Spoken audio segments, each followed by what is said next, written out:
चंद्रकांत भी भट्ट अमेरिका से। देशभक्ति और सिपाही जिसको न तो जात नाती धर्म, सिर्फ एक ही धर्म, देश, देश की रक्षा और देश से वफादारी, जो आज न तो लोगों में है न तो सत्ता में बैठे सत्ताधीशों में है। सिर्फ न तो सत्ता चाहिए, कमांडो के साथ घूमना है और कहना है कि मैं देश के लोगों की, भाई और बहनों की सुरक्षा करता हूँ। जाने दो, ये अमेरिका है, न तो गवर्नर, न तो सेनेटर, न तो रिप्रेजेंटेटिव, न तो मेयर, कोई कमांडो के साथ घूमता नहीं है। खुद अपनी गाड़ी चलाता है, खुद पब्लिक में चलता है, बैठता है।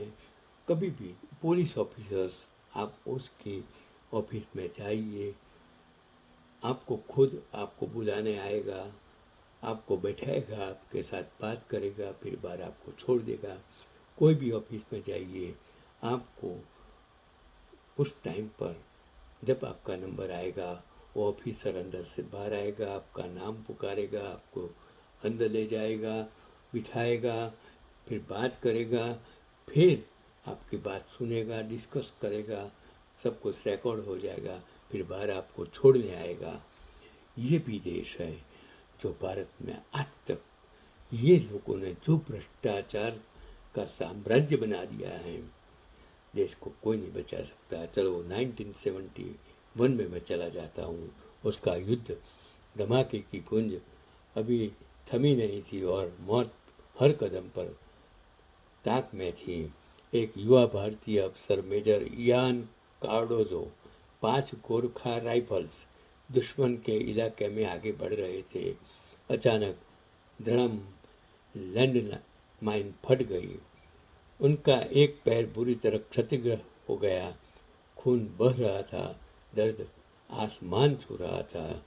घायल हालत में उन्हें फॉरवर्ड मेडिकल पोस्ट पर लाया गया। सांस फूल रही थी, चेहरा पीला पड़ चुका था। उन्होंने डॉक्टर से कहा, डॉक्टर साहब थोड़ा मॉर्फिन दे दो, दर्द सहन नहीं हो रहा। डॉक्टर ने सिर हिलाया, मॉर्फिन खत्म हो चुका है, ऑपरेशन में सब इस्तेमाल हो गया, रोज सैकड़ों घायल आ रहे हैं। ऑफिसर ने फिर पूछा, पिथिडीन भी नहीं है क्या? नहीं, वो भी खत्म हो गया है। दर्द अब नर्क जैसा हो चुका था, पैर लगभग अलग होने वाला था। मेजर कार्डोजो ने पूछा, तो क्या आप ये पैर काट सकते हैं? डॉक्टर ने असहाय स्वर में कहा, सर कैंप में कोई सर्जिकल औजार नहीं है, कुछ भी नहीं बचा। तब मेजर ने अपने बैटमैन सहायक को बुलाया, एक बहादुर गोरखा जवान। मेरी खुखरी कहाँ है? बैटमैन ने खुखरी निकालकर साहब को उसे दे दी। वो 12-14 इंच की घुमावदार खूंखार धार वाली खुखरी, जो दुश्मन का सिर एक झटके से उड़ा सकती है। मेजर ने बैटमैन को आदेश दिया, इस पैर को काट दो। क्या आप ऐसा सोच भी सकते हैं? क्या आप ऐसा कर भी सकते हैं? शायद कभी नहीं, कभी नहीं, कभी नहीं। मैं उनको शत शत वंदन करता हूँ, सलाम करता हूँ, नतमस्तक होता हूँ ऐसे बहादुर जवानों को, जिसने वो आज़ादी के, इन लड़वैयों ने, जिसने फांसी के मोर्चे पर चढ़कर देश की आज़ादी के लिए कुर्बान हो गए।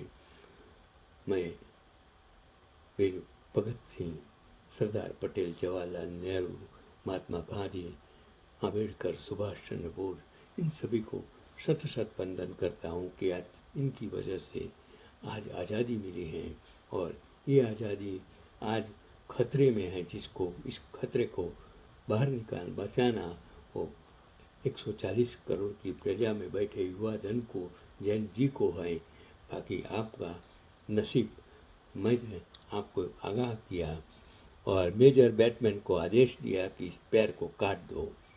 गोरखा जवान थर थर काँप उठा। गोरखाली में बोला, साहब मैं ये नहीं कर सकता। आंखों में आंसू थे। तब मेजर यान कार्डोजो ने खुद खुखरी थामी, एक जोरदार बार खोखरी ने पैर का बचा कुचा हिस्सा अलग कर दिया। खून का फुहारा छूटा, लेकिन चेहरा पत्थर जैसा स्थिर रहा। फिर शांत ठंडे स्वर में उन्होंने बैटमैन से कहा, अब इस पैर को ले जाओ और दफना दो। ये सिर्फ एक पैर है, कर्तव्य नहीं। ये कोई फिल्मी सीन नहीं, ये असली जज्बा था, जहाँ दर्द से ऊपर कर्तव्य जीतता है। लेकिन कहानी यहाँ खत्म नहीं हुई।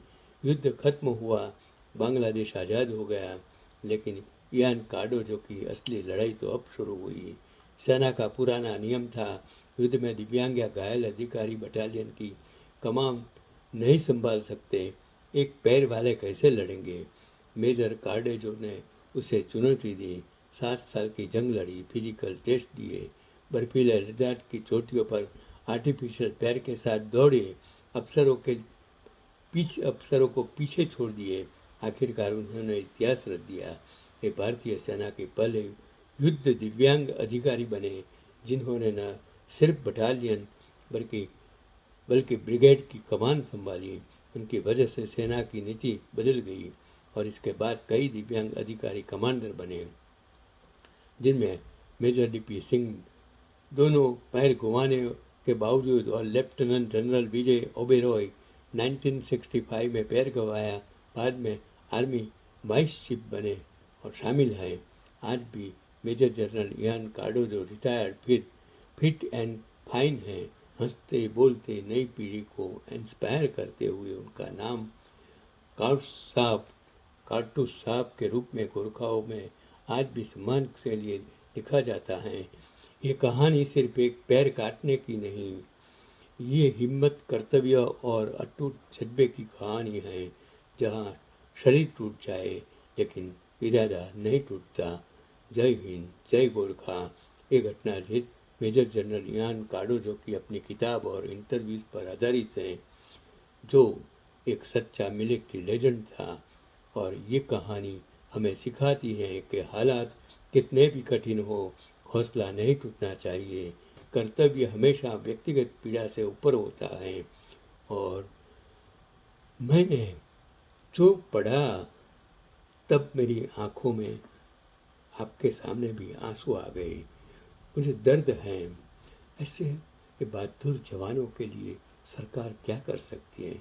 ये सरकार में बैठे लोग सिर्फ वादे करते हैं, सिर्फ भाषणें देते हैं, ऐशो आराम की जिंदगी जीते हैं।